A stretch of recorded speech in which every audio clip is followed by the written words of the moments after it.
Hello dear students, पढ़ते रहिए बढ़ते रहिए कि इस क्रम में आज मैं आपके सामने लेकर आई हूँ एक practical problem amalgamation of company से रिलेटेड।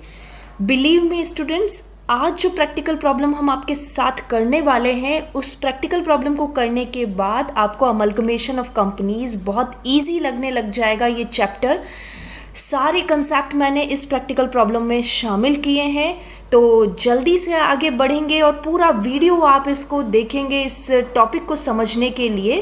तो मैं हूँ डॉक्टर विनीता अरोड़ा, आपकी दोस्त, आपकी guide, assistant professor department of ABST government Bangur PG college Pali. तो गाइस चलते हैं आगे। जो प्रॉब्लम मैंने आपके सामने लिया है उस प्रॉब्लम को मैं पहले आपके साथ एक्सप्लेन करती हूँ और इस प्रॉब्लम के बारे में मैं आपको बता दूँ कि बहुत ही अच्छा यहाँ पर मैंने एक क्वेश्चन लिया है अमलगमेशन ऑफ कंपनीज के कंप्लीट चैप्टर को समझाने के लिए, और सबसे इम्पॉर्टेंट ये ICAI के स्टडी मटेरियल से मैंने ये क्वेश्चन लिया है। तो ये बहुत ही इम्पॉर्टेंट रहेगा आप सभी के लिए। अच्छे से समझिएगा और पूरे वीडियो में मेरे साथ बने रहिएगा। तो चलते हैं आज के क्वेश्चन में। सबसे पहले ये क्वेश्चन कह रहा है कि दो कंपनीज हैं, हरी लिमिटेड और वायु लिमिटेड।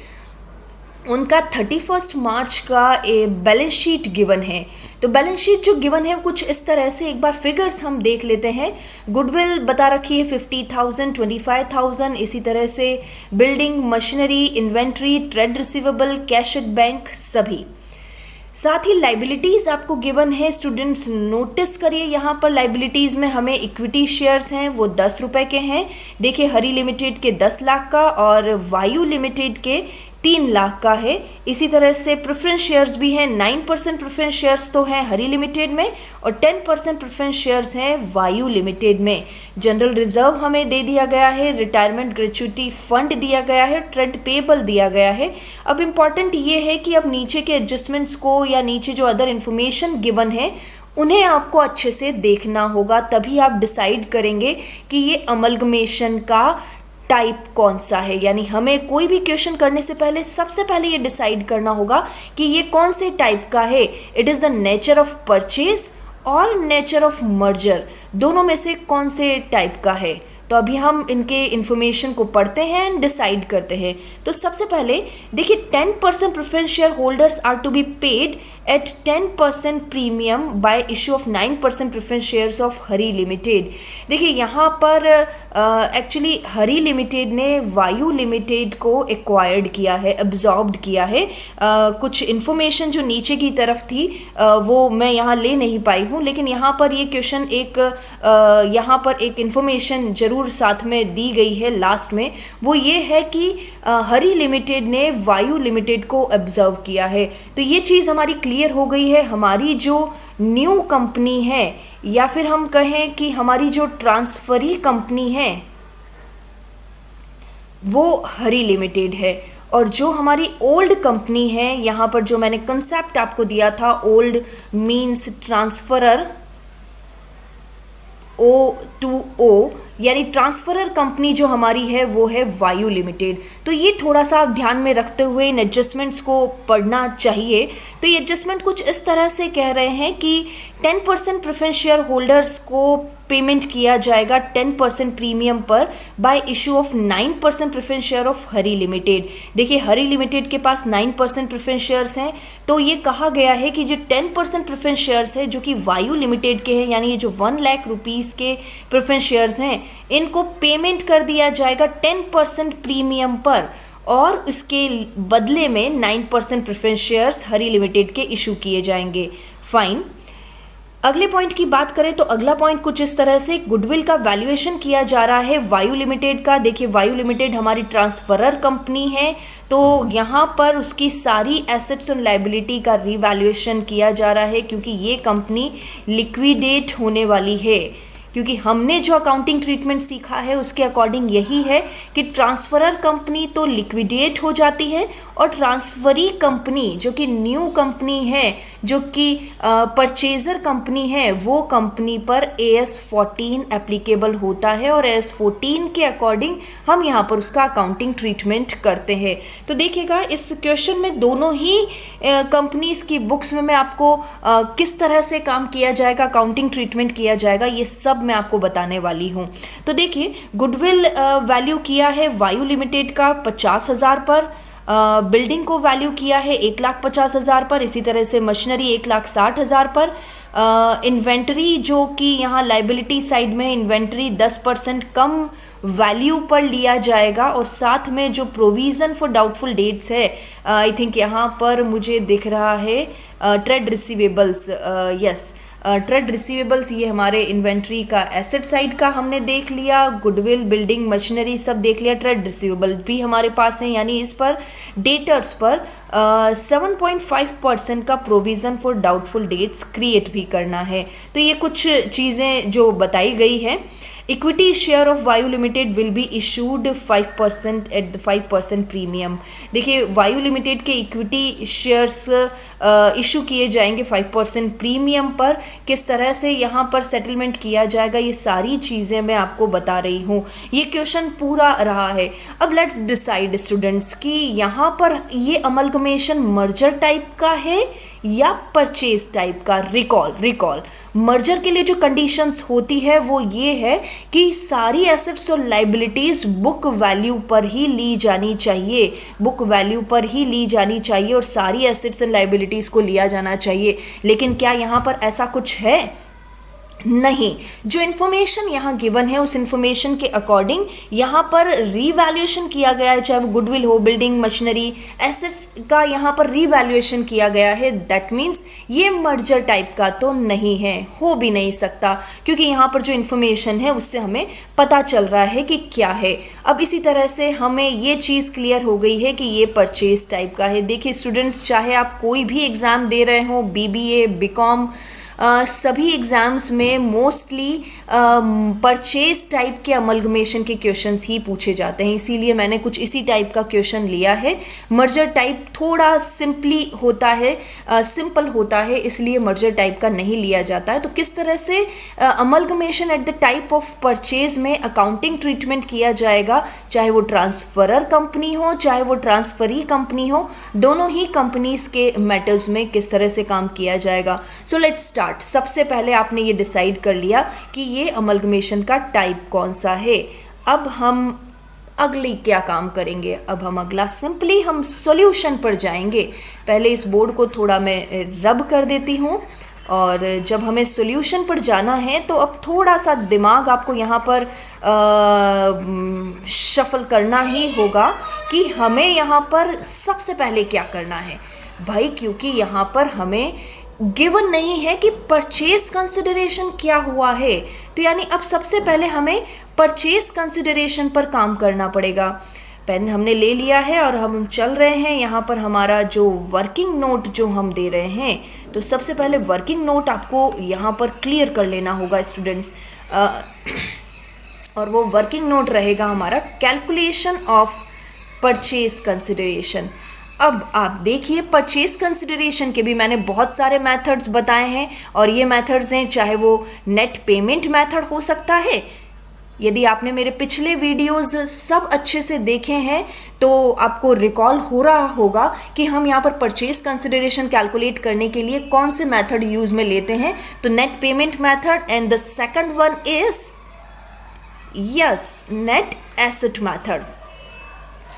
तो अब यहाँ पर कौन सा मेथड एप्लीकेबल हो रहा है ये भी अब आपको चेक करना होगा। तो देखिए मैंने आपको बताया था यदि नेट पेमेंट मेथड नहीं लग रहा है तो ही नेट एसेट मेथड काम में लें। मेरे सारे वीडियोस के लिंक आपको इस वीडियो के डिस्क्रिप्शन बॉक्स में मिल जाएंगे, आप अच्छे से उन्हें कवर कीजिएगा। तो देखिए यहाँ पर नेट पेमेंट मेथड जिसमें पेमेंट के बारे में यानी share holder, equity share holders को पेमेंट के बारे में कुछ कहा गया हो कि इतना पेमेंट किया जा रहा है, कि इतने डिबेंचर दिए जा रहे हैं, कि इतना कैश दिया जा रहा है, इतने इक्विटी शेयर्स इशू किए जाएंगे। देखते हैं यहाँ जो इन्फॉर्मेशन है स्टूडेंट्स, क्या इसमें यहाँ पर किसी तरह का कोई ऐसी बात नहीं कही है कि इक्विटी शेयर होल्डर्स को क्या पेमेंट किया जा रहा है। यहाँ पर जो फोर्थ पॉइंट आपको थोड़ा कंफ्यूज कर सकता है, लेकिन मैं यहाँ पर इसको इक्विटी शेयर होल्डर्स के पेमेंट की बात नहीं है, इक्विटी शेयर होल्डर के इशू की बात की गई है, इसलिए यहाँ पर नेट पेमेंट मेथड तो नहीं है। अब नेट पेमेंट मेथड नहीं है तो वो क्या है, नेट एसेट मेथड। तो गाइस अब हमें नेट एसेट मेथड से काम करना होगा। मैं अपना कलर चेंज करती हूँ ताकि आपको और अच्छे से क्लियर हो। तो चलिए नेट एसेट मेथड से आप अपना परचेज कंसिडरेशन कैलकुलेट करेंगे। तो देखिए सबसे पहले परचेज कंसिडरेशन यदि नेट एसेट मेथड से कैलकुलेट कर रहे हैं तो फॉर्मूला क्या है हमारा, एसेट्स टेकन ओवर। यदि बुक वैल्यूज गिवन नहीं हो, यदि रीवैल्यूड वैल्यू गिवन है तो हमें वही लेना होगा, रीवैल्यूड वैल्यू गिवन नहीं है तो हमें बुक वैल्यू पर काम करना होगा। तो एसेट माइनस लाइबिलिटीज। तो गाइज इस फॉर्मूले पर काम करते हैं। अब देखिए हमारी एसेट्स कौन कौन सी है। सबसे पहले हमारी एसेट्स जो है वो गुडविल का वैल्यूएशन हुआ है 50,000 पर। इसी तरह से नेक्स्ट हमारी बिल्डिंग 1,50,000। मेरे साथ साथ बने रहिएगा और अपना कैलकुलेटर साथ में रख लीजिएगा। मशीनरी का वैल्यूएशन हमने किया है जो मैं देख पा रही हूँ 1,60,000 पर। इसी तरह से इन्वेंट्री का वैल्यूएशन यहाँ पर हो रहा है, वो है देखिए इन्वेंट्री को कहा गया है 10% कम वैल्यू पर लिया जाएगा। तो 10% कम वैल्यू 1,75,000 की वैल्यू है इन्वेंट्री की वायु लिमिटेड की। इसका लेस 10% कर दें, फास्ट लेस 10%, 17,500 माइनस किया जाए तो ये आना चाहिए फिगर 1,57,500, 1,57,500। साथ ही यदि हम ट्रेड रिसीवेबल्स की बात करें तो ट्रेड रिसीवेबल के लिए भी कहा गया है कि 7.5% का डाउटफुल डेट का प्रोविजन क्रिएट करना है। तो इन ट्रेड रिसीवेबल्स हमारे पास देखिए 1 लाख है और 1 लाख का 7.5% इट इज़ द 7500। और यदि 1 लाख में से 7500 माइनस करें तो it is 92,500। Very good students.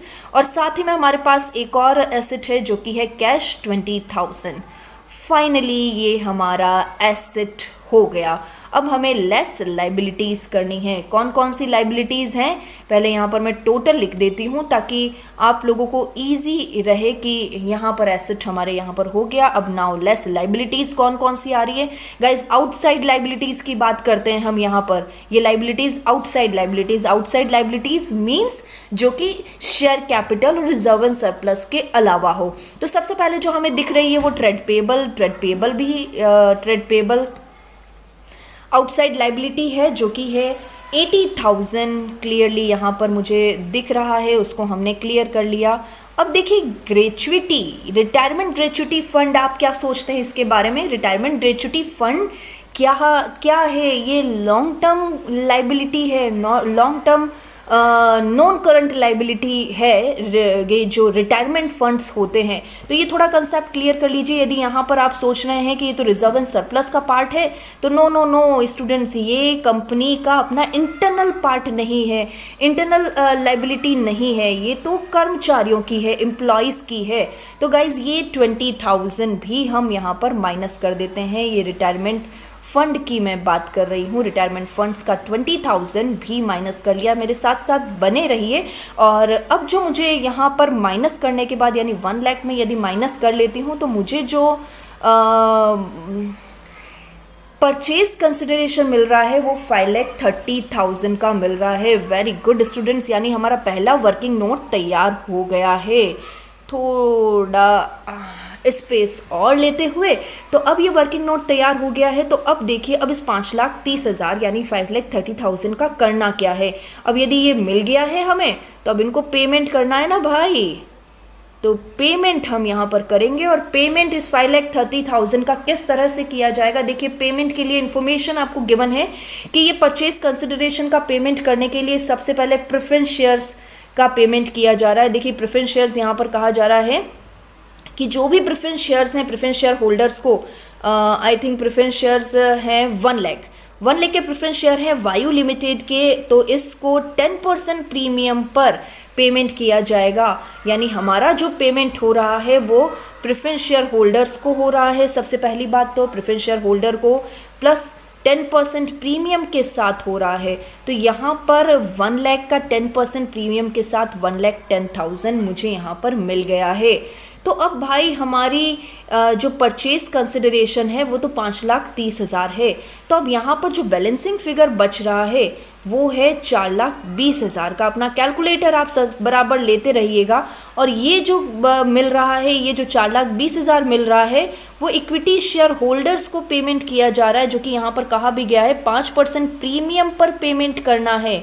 5% premium पर पेमेंट करना है इन द सेंस गाइज, यहाँ पर आप थोड़ा ध्यान दें कि 5% प्रीमियम पर पेमेंट करना है, यानी नंबर ऑफ इक्विटी शेयर्स कितने इशू किए जाएंगे ये थोड़ा यदि हमें देखना है।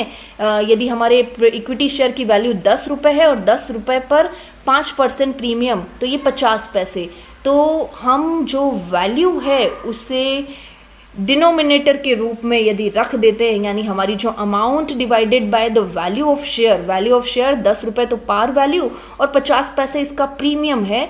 तो फाइनली जो हमारे पास नंबर ऑफ शेयर निकल रहे हैं वो आप अपने कैलकुलेटर पर देख सकते हैं 40,000 का, यानी फिगर बराबर निकल रहा है। थोड़ा सेटिस्फेक्शन हमें है कि हम सही चल रहे हैं। तो गाइज ये 2 वर्किंग नोट मैंने आपको दिए हैं। एक तो हमने परचेज कंसिडरेशन का कैलकुलेशन किया है और साथ में परचेज कंसिडरेशन का पेमेंट किस तरह से किया जा रहा है प्रेफरेंस शेयर और इक्विटी शेयर के रूप में, जैसा कि यहाँ पर अदर इन्फॉर्मेशन में कहा भी गया है। तो गाइज अब चलते हैं यहाँ पर। अब मैं आपको ये सारी इन्फॉर्मेशन आप थोड़ा नोट डाउन कर लीजिएगा, क्योंकि मैं तो इसे रब करने वाली हूँ। तो ये परचेज कंसिडरेशन का पेमेंट हो गया और परचेज कंसिडरेशन का कैलकुलेशन सारा हो गया है। थोड़ा हमारा बोर्ड हम रब कर लेते हैं ताकि क्वेश्चन के साथ साथ में ही हम अपना सारा काम यहाँ पर आपको मैं बता सकूँ कि किस तरह से काम किया जा रहा है। तो अब देखिए गाइस, अब हम मेन क्वेश्चन पर आते हैं, जिसमें हम ये कहते हैं कि परचेज़र कंपनी और सेलर कंपनी दोनों के ही बुक्स ऑफ अकाउंट्स हमें मेंटेन करने हैं। तो दोनों के ही बुक्स ऑफ अकाउंट्स मेंटेन करने हैं तो पहले हम किसका काम करें, परचेज़र कंपनी या वेंडर कंपनी। देखिए मेरे हिसाब से वेंडर कंपनी को पहले हम लिक्विडेट कर ही लेते हैं, क्योंकि वो लिक्विडेट होगी तो ही तो हम आगे काम कर पाएंगे। तो पहले जो कंपनी अपने बिजनेस को बेच रही है उससे आप लिक्विडेट करो। और लिक्विडेट करने के लिए क्या करना होगा, आपको सिंपली रीवैल्यूएशन अकाउंट बनाना होगा, जो कि मैंने बहुत अच्छे से आपको एक्सप्लेन किया था कि किस तरह से रीवैल्यूएशन अकाउंट तैयार किए जाते हैं। तो रीवैल्यूएशन अकाउंट को हम देखते हैं। हमारा बोर्ड लगभग क्लियर होने वाला है और लेट्स सी। Very good. चलिए, तो अब हम सबसे पहले काम कर रहे हैं इन द बुक्स ऑफ वायु लिमिटेड। ध्यान दीजिएगा, मैं दोनों की ही बुक्स में आपको काम करना बता रही हूँ, बहुत अच्छे से मेरे साथ बने रहिए। तो इन द बुक्स ऑफ वायु लिमिटेड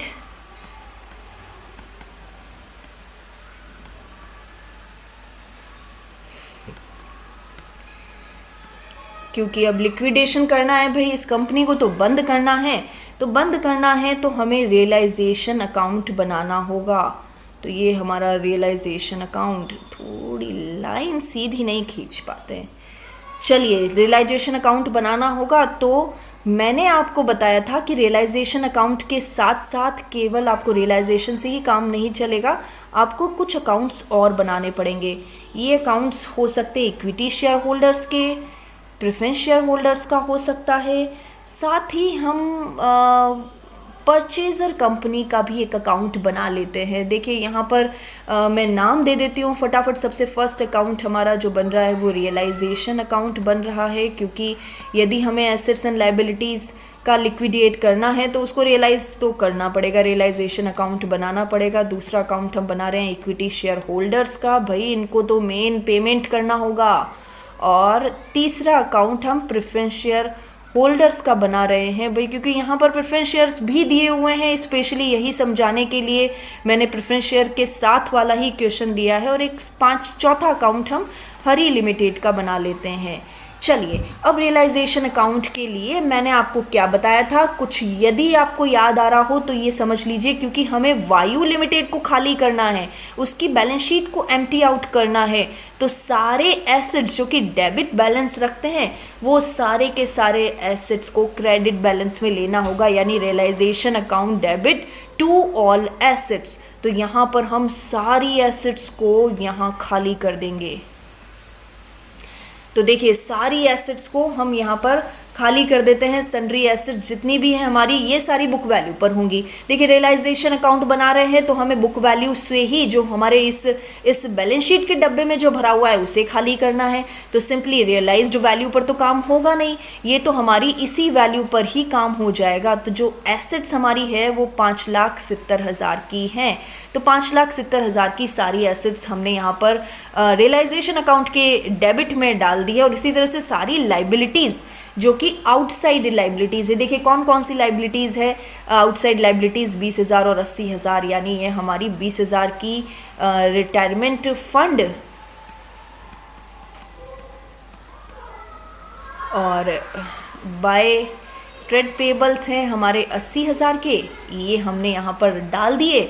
अब देखिए, अब बचा है हमारे पास 3 लाख जो कि इक्विटी शेयर होल्डर्स का है। तो इक्विटी शेयर होल्डर्स के लिए यहाँ पर क्योंकि ये क्रेडिट है तो भाई इसे डेबिट करना होगा।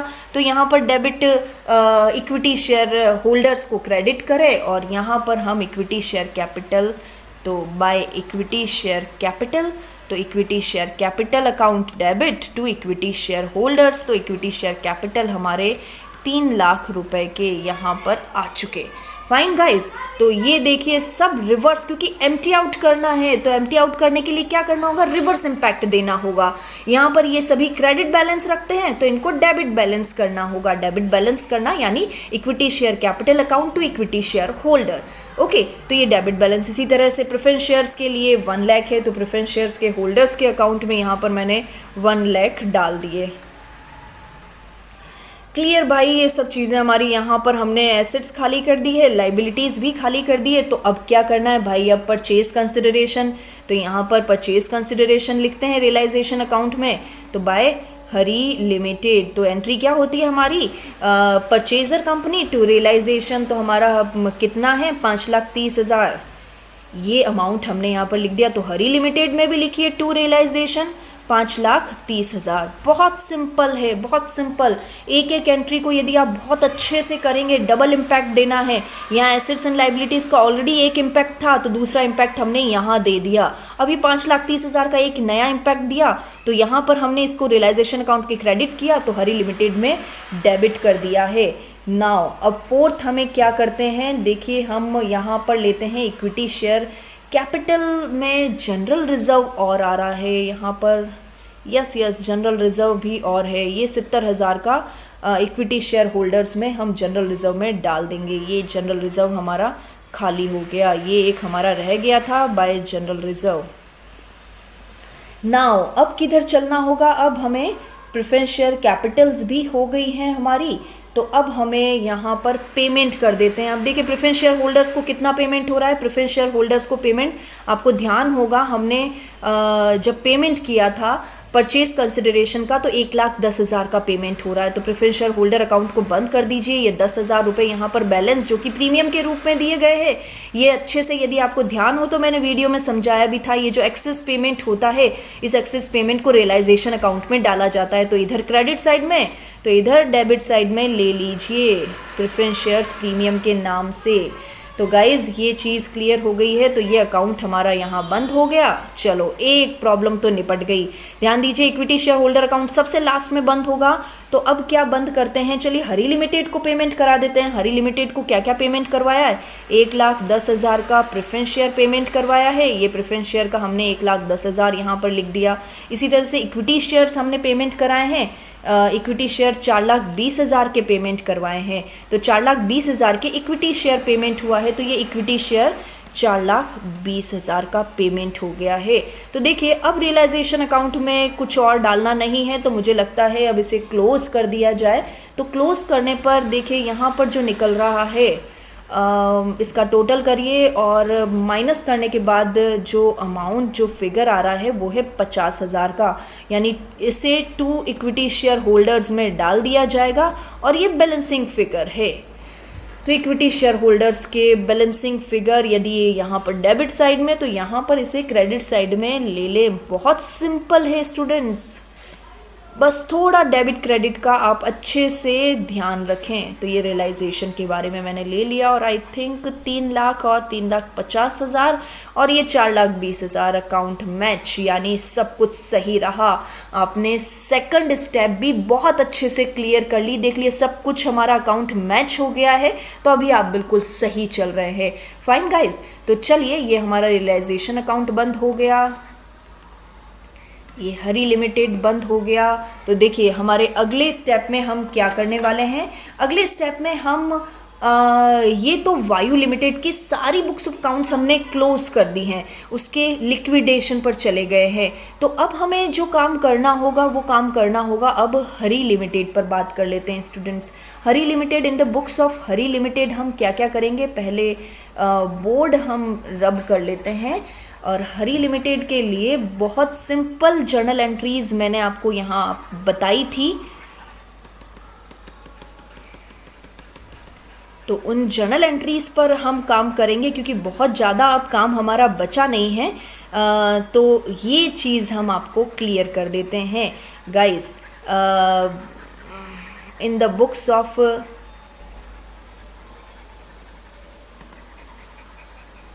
हरी लिमिटेड पर हम काम करेंगे।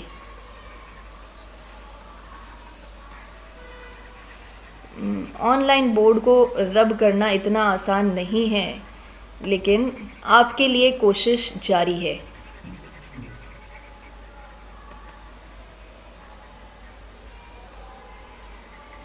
चलिए हो गया हो गया हो गया, धन्यवाद।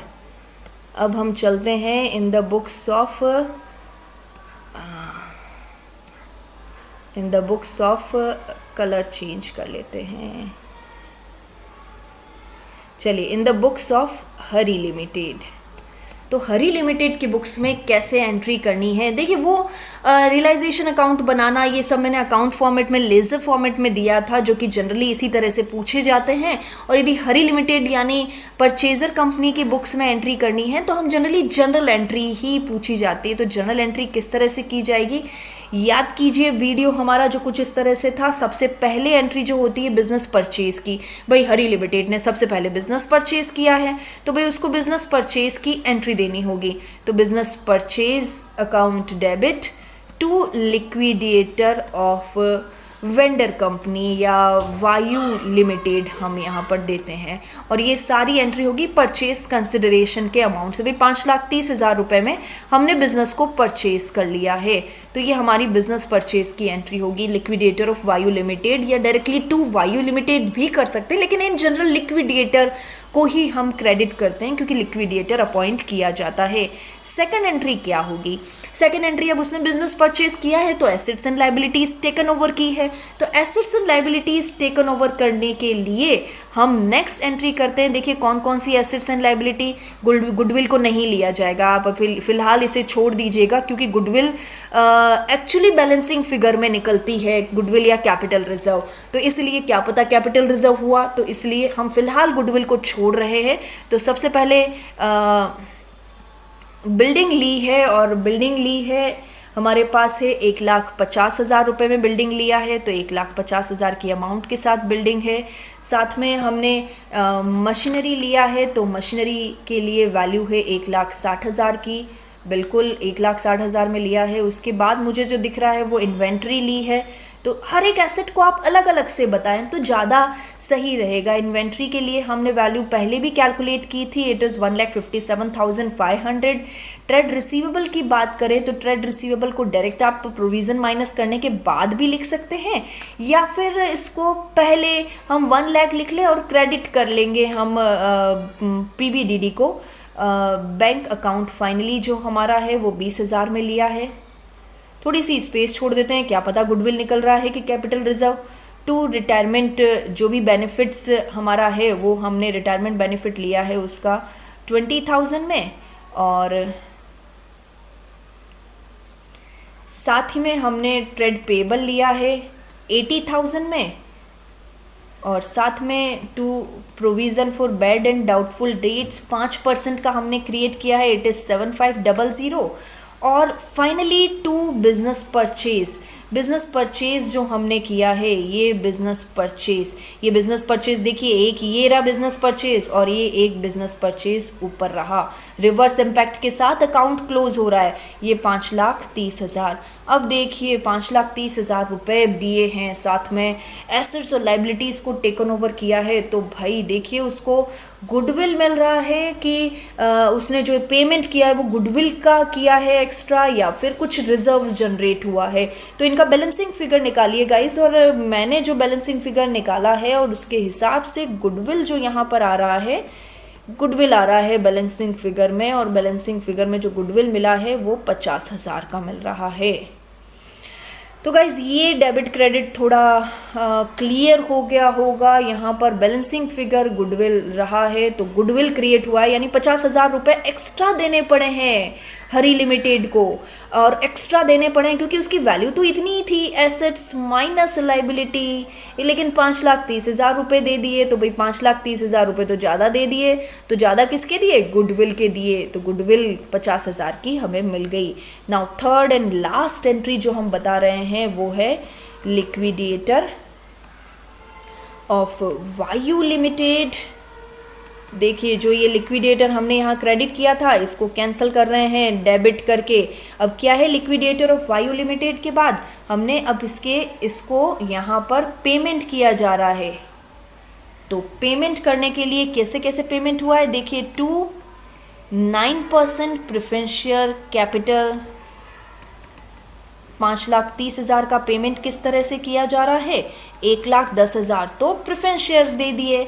अब 1,10,000 प्रेफरेंस शेयर दे दिए, इसका मतलब यहाँ पर 10% प्रीमियम के साथ उनका पेमेंट हुआ है, और 9% प्रेफरेंस शेयर्स नए इशू किए जा रहे हैं, और 100 रुपये का प्रेफरेंस शेयर है, देखिए 100 रुपये का। तो यहाँ पर मैं एक तरह से लिख भी सकती हूँ कि 1,100 प्रेफरेंस शेयर्स रहे होंगे जो कि 100 रुपये के होंगे। इसी तरह से इक्विटी शेयर का पेमेंट हुआ है, इक्विटी शेयर का पेमेंट हुआ है कितने, ये हमने कैलकुलेट किया था, आपको यदि याद हो तो 40,000, और 10 रुपये के हैं तो मतलब 4 लाख। भाई ये पूरा हुआ। और टू सिक्योरिटी प्रीमियम कितना है, 40,000 तो हमारे नंबर ऑफ शेयर है, और 50 पैसे का प्रीमियम है, तो यहाँ पर 20,000 के पूरा हो गया। अब 1,10,000, 4 लाख और 20,000, ये 5,30,000 हमारा पूरा हुआ है, ये पी। तो इस तरह से सारी जनरल एंट्रीज हमने पूरी कर दी। एक जनरल एंट्री हमने यहाँ पर स्टैच्यूटरी रिजर्व के बारे में आपको बताई थी, लेकिन यहाँ पर मुझे कहीं स्टैच्यूटरी रिजर्व दिख नहीं रहा है, इसलिए हमने वो स्टैच्यूटरी रिजर्व की कोई एंट्री की भी नहीं है। तो इस तरह से गाइज हमने आज समझा कि किस तरह से ट्रांसफरी कंपनी की बुक्स में एंट्री कर रहे हैं, ट्रांसफरर कंपनी की बुक्स में आप एंट्री कर रहे हैं। एक बात बहुत इंपॉर्टेंट जो बाकी रह गई है वो है बैलेंस शीट क्रिएट करना। इसी क्वेश्चन की बैलेंस शीट क्रिएट करना मैं आपको बताऊंगी, लेकिन अगले वीडियो में। तो गाइस तब तक के लिए थैंक यू सो मच, और मेरे वीडियो को लाइक करें, शेयर करें और सब्सक्राइब भी करें। भाई सब्सक्राइब ही नहीं करते, बहुत मेहनत करते हैं हम आपके लिए। तो guys subscribe my channel. Thank you.